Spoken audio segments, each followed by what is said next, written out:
네, 이사야서에 있어서 대망의 마지막 부분에 이르렀습니다.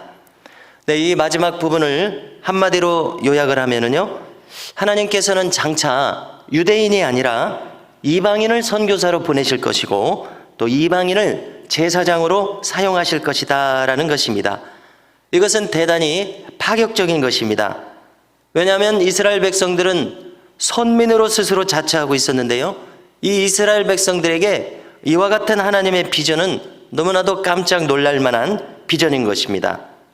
우리는 흔히 생각할 때 상식적으로 구약 성경은 유대인들을 위한 성경이라고 생각하기 쉽습니다. 그러나 우리가 함께 방금 읽으셨던 것처럼 이처럼 구약 성경 역시 신약 성경과 마찬가지로 이방인 선교에 대한 비전을 가지고 있다는 사실을 확인하게 됩니다. 실로 이사야 선지자는 장장 66장에 걸친 이 가장 긴 선지서의 마무리를 지금 어떻게 하고 있습니까?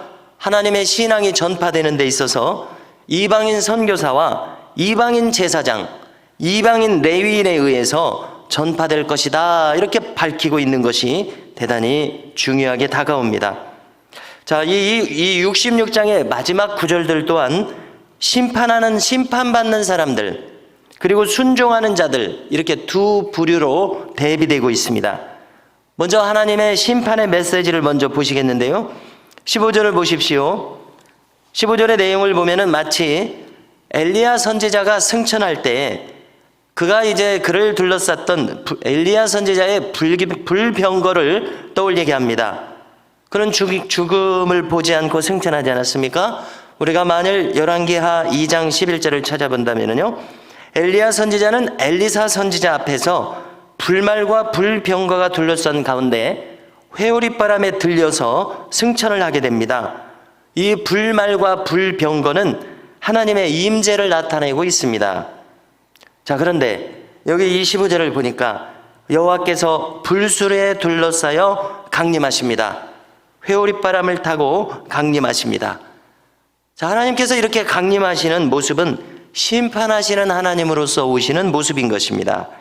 자, 17절을 보니까 이 심판받는 자가 보이는 특별한 행태가 있습니다.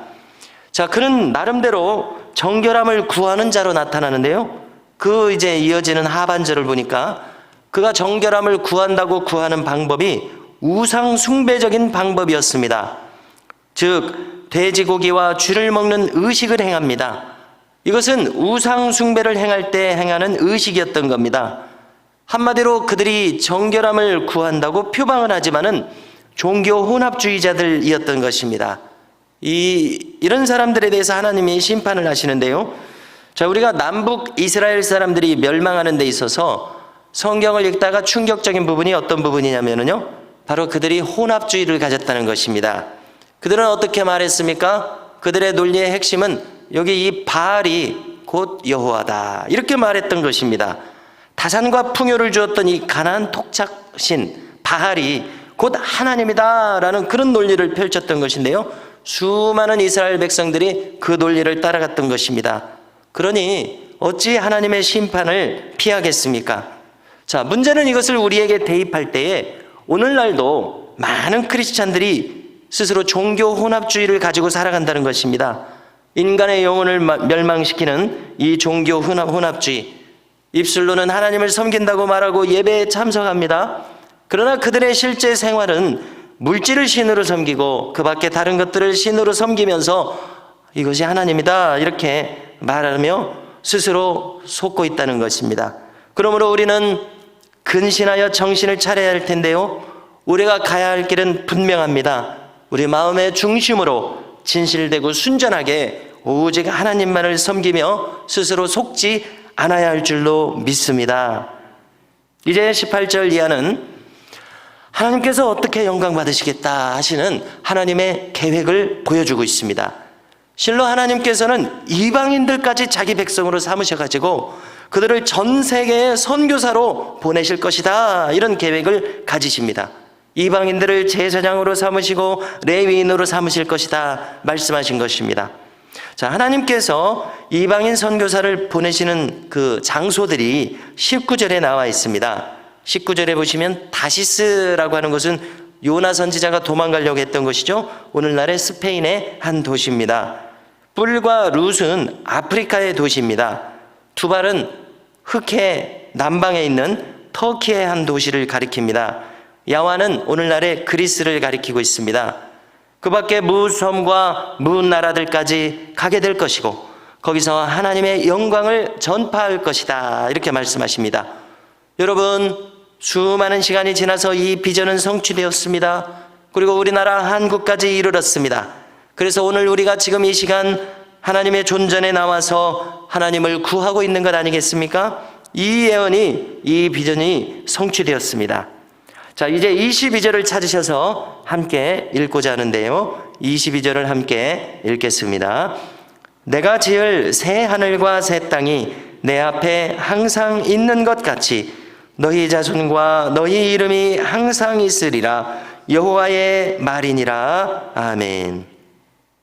자, 새 하늘과 새 땅을 한문으로 바꾸면 신천, 신지입니다. 하나님의 비전은 신천, 신지에 나타나 있습니다. 자, 이 말씀을 그대로 요한계시록 21장 1절에서 사용했는데요. 제가 읽어드리겠습니다. 또 내가 새 하늘과 새 땅을 보니 처음 하늘과 처음 땅이 없어졌고 바다도 다시 있지 않더라. 이어지는 2절을 보면은요. 또 내가 보매 거룩한 성 새 예루살렘이 하나님께로부터 하늘에서 내려오니 그 준비한 것이 신부가 남편을 위하여 단장한 것 같더라. 아멘. 자, 이것이 궁극적인 신천 신지의 모습이요, 영원하신 하나님 나라의 모습입니다. 자, 우리가 23절을 보면은요, 이 신천 신지, 저 이방의 문나라까지 하나님을 믿는 하나님 신앙이 전파되고 나서 하나님께서 어떤 계획을 또 가지고 계시냐면요, 23절에 매 월삭과 안식일에 천하 만민이 예배할 것이다, 이렇게 말씀하십니다.